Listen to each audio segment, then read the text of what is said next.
Okay guys, so I thought I would give you an update on the garden this week and what's been going on. I haven't updated you in a while and so much has happened. We do have a Texas farm and Texas is experiencing a lot of drought and extreme temperatures. However, on our Gracefield farm, we've been very blessed with temperatures much lower, 10, even 20 degrees less than other places in Texas. So we are doing okay, but we have taken some measures to kind of combat that. And we have also had an armadillo problem. I'll show you that. Those horrible armadillos have attacked my garden to pieces. So going through the entry here, the grapes are doing fantastic. They are holding their own. Even with the extreme temperatures, they seem to be doing all right. The blueberry vines are doing okay. They stay bare. My little ones make sure that they pick all the blueberries off of them as they ripen. So you will never see a blueberry actually on it. The banana trees, they are doing okay. Locusts. We have had locusts come and just strip the, oh my goodness. Speak of the devils, look at them. You are ridiculous. They are just eating us to pieces. So we've been manually like knocking them off. Guys, this is like plague level right here. So this tree's alive, but these little suckers, not cool. Who else thinks of this movie when you see this? If you know this movie, write it in the comments. And our pond is the lowest I have ever seen our pond. These flowers almost make up for the fact that there's no water in the pond. Aren't they beautiful? I just absolutely love those purple flowers. But everything else is murky and just so low. A lot of times our pond will come all the way up this to the edge, and it is all the way down there. So I hope our fish are holding on. It's a pretty deep pond, so we have a lot of bass and all the good things in there. And I haven't seen them in a while. I have a feeling they're hiding down towards the cooler bottom. I just can't believe these locusts. It's ridiculous. It really is. I've put a little dying potted plant there. It wasn't getting enough sun on my front porch. I always want all of the big, beautiful farmhouse plants hanging on my front porch, but it just doesn't get enough sun in the front and they always die no matter how hard I try. So I put that there to try to bring it back to life. This a tomato bed. It is not pretty, but it is productive. It has just been spitting out all the tomatoes. This is only 2 tomato plants and they have been doing fantastic. So those are doing well. My son's corn died. It just died. We have no idea why. We went ahead and harvested the cobs on it that had grown, and we're actually going to use that as seed corn to plant more. I'm not sure what went wrong there. Maybe it just did not do well in a raised bed. He wanted to plant his corn there. Didn't work. So, and the Knucklehead Squash. We have all of these Knucklehead Pumpkins tucked in here. I am so excited. They are ready to be harvested.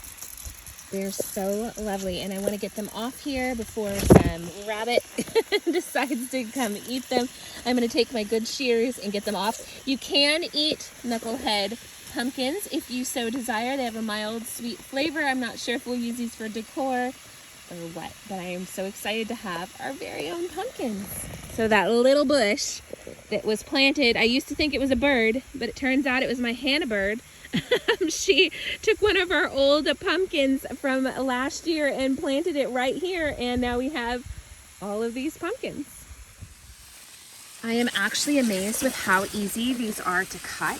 These big, thick, black stems. I have my good scissors, and it just cuts right through, easy peasy. I thought these would be really hard. Not at all. It is already beginning to look a lot like fall at Gracefield Farm. I'm so excited by these Knucklehead pumpkins. And that is not all she wrote. There are plenty more that are going to come before fall. So I am going to clean these up and keep them cool till we decorate for fall. And then over here, so we have put up a greenhouse cloth to take some pressure off the garden. because the extreme temperatures were just too much and everything was wilting and just trying to hold on. I think next year I'd either put the whole thing in a greenhouse or I'd get some kind of shade up, whether it be a tunnel, a greenhouse tunnel, or something my husband builds just to create a little bit of shade. So it really needed that to take the pressure off. Because see, like this little squash here that's not in the shade, it is just wilting. It'll hold on, and when the sun goes away, it will perk up, but it is just really struggling in this heat. Sweet potatoes doing fantastic, taking over that whole corner. I'm excited to see what comes of that. Ever since we put up the shade cloth, everything under here seems to be doing so much better. This tomato is coming back. Its little counterpart back there is not under the shade, so it is just holding on. The eggplants are putting out all kinds of eggplants still under here, so they are doing great. I've planted a few more new little squashes in there that are starting to poke through. There is another one. So I keep replanting. We have been planting our fall crop lately, which has consisted of more corn and more squashes. I would like to get some wheat out here. We'll see what happens. So armadillos, oh my goodness, armadillos attacked my garden. That is partly why these tomatoes, and look at my fall pumpkins, my jack-o'-lantern pumpkins, they are struggling. They're still alive, but they are struggling because these armadillos would come at night and dig those big holes. You kind of see them back there to look for grubs, because underneath this damp black tarp is where all the good grubs live, apparently. And they came and they would just attack the root systems. So we had a lot of things die from that, including several of my okra plants, which I'm really annoyed about because they were doing fantastic. So I've pulled them. So I lost 1, 2, 3 okra plants. This one's struggling but doing okay. This one's still doing fantastic. It's putting out a lot of okra. And this one's never been great from the beginning, but it's trudging on. So, but they killed that. And here, I'll show you some of the holes that they've dug. But I wanted to show you right before they got to my sweet potatoes. Thank you, Jesus. My husband saved the garden. You can see some holes in there. That's actually a really big hole. Back here is probably the ones you can see the best. But this is an armadillo looking for grubs. And they dug big holes all in the plastic. We've fixed it since, but there was holes in the middle where they had dug and everything. They just tore it up. So my husband, he put this, and he put one on this corner. One of the best ways to combat armadillos is with light. They hate light. They are nocturnal animals. So my husband put these wood posts here, and he put a solar powered motion censored light on this post and this post, because it seemed to be the most problematic area. We need more. But ever since he's done that, the armadillos have went away. They have not come back. So it was very effective. So if you have that problem, do that. Definitely worked. Over here, this little banana tree is holding on to its own with the heat. It's struggling. It's still alive. It's getting new leaves. I've been watering it 3 times a day, really heavy, and giving it a good little mist. It's holding on. This little baby banana tree was much smaller than the others. It did not make it. The heat was just too much for it. So hopefully these hold on and make it. Over here, I have watermelon. The watermelon are doing fantastic. I'm very excited about the watermelons. So I think I counted 15 at the moment, but I have 2 that are ready to be picked, and I'm very excited about that. I think this one's ready. It looks like it is ready to go. My children are so excited. So this just keeps putting out all the watermelon. I'm going to show you how to know when your watermelon is ripe. So where your watermelon meets the vine. So here's its little stem, and here's where it meets the vine. There is a little curlicue attached to it. Here's its little curlicue. It's all stiff and green. That means even though this is a big watermelon, it is not ripe yet. Now let me show you an example of one that is almost ripe. Okay, here is actually an example of a watermelon that is fully ripe. It's ready to be put in my basket and taken inside. So look right here. Here is its stem, it meets the vine right here. And here's its curly Q. See, it has gone completely brown. That means this watermelon is ready to eat, even though it's smaller than the other watermelon that isn't ready to eat. This one is red inside and ready for my children to be super excited at lunchtime. This little IKEA basket has held up famously. It'll even take this really heavy watermelon. Here's an example of a watermelon that is almost ripe, but not quite. And if you see that yellow spot on the side of it, don't be concerned about that. That is just a yellow sun spot from getting a lot of sun, and there's nothing wrong with it. Okay, so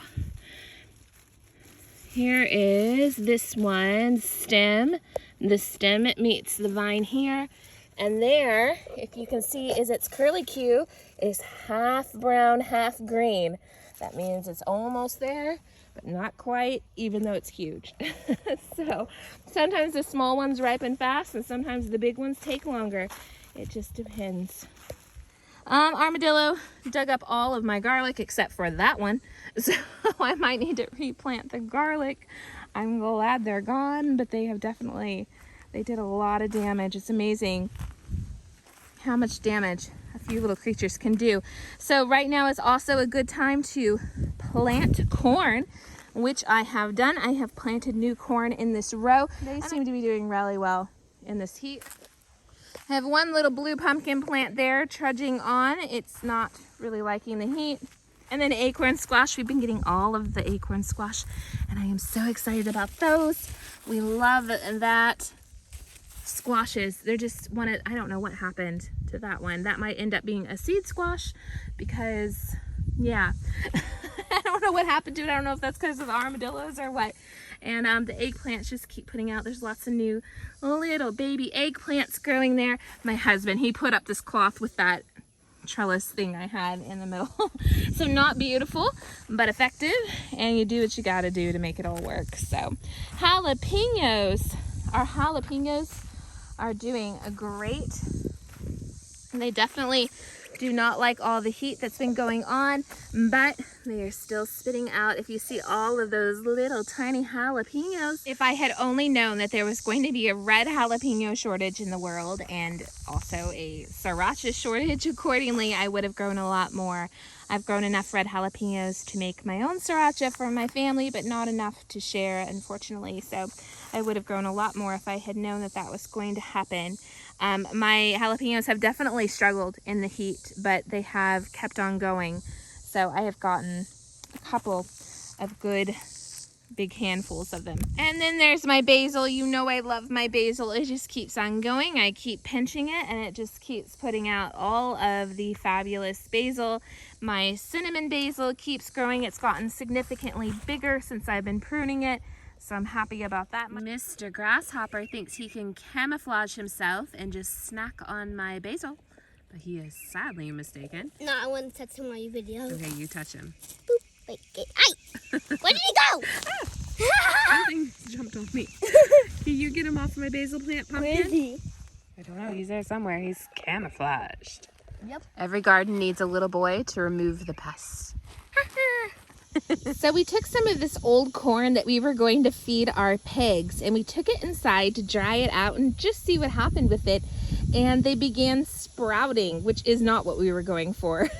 But we are so interested by this that I am just going to plant it in this pile of dirt, and we are going to see what comes of it. So there's roots on the bottom and sprouts all around.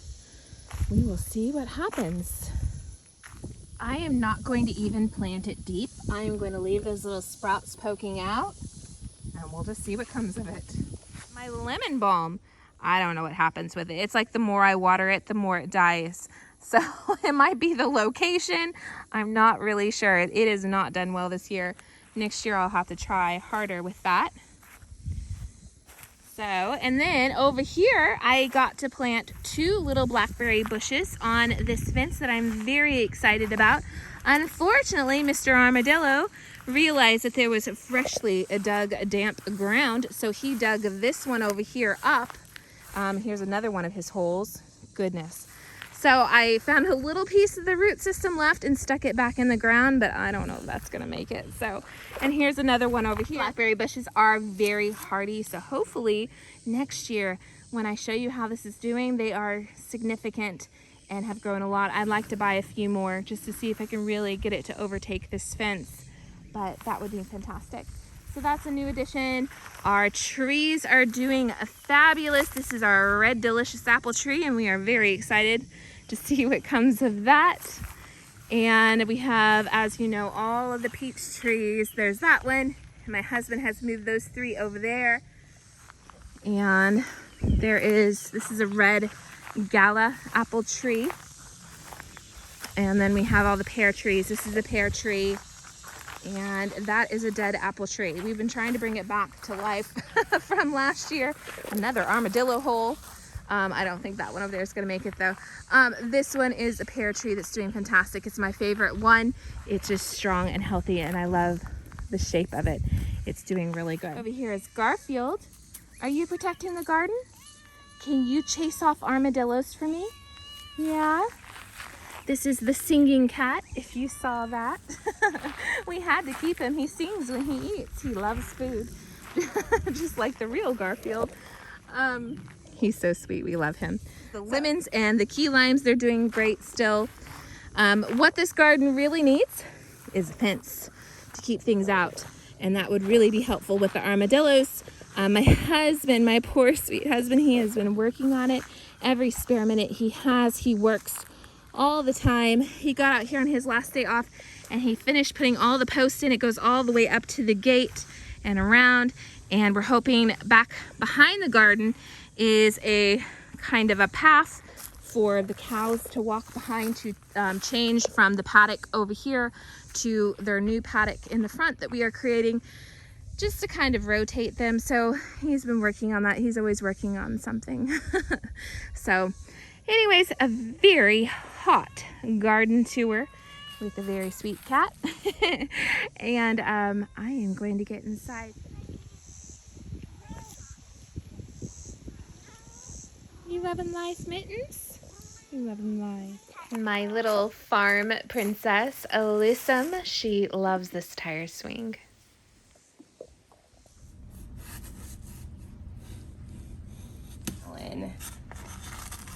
Look at that. Straight from Gracefield Farm. Love it. My children are going to be so excited at lunch. For dinner, we're going to have dim sum. It is one of our favorite things to eat for dinner, and it's so simple. So it's one of my favorite things to make for dinner. My family's going to be really excited about this. It's a special treat. If you saw it in the grocery haul we just had, we have been excited to eat that ever since. So tonight is that night. The dim sum is steamed and baked and ready to go. I have some jasmine tea in our teapot, and this one has some pork buns. This one has shumai, and this one has a little bit of dumplings and shumai, and this one is the dumplings. Okay, guys, I am going to call this done. I need to feed my kiddos and get them ready for bed. Thank you for coming along today on my very hot garden tour. Until next time, bye.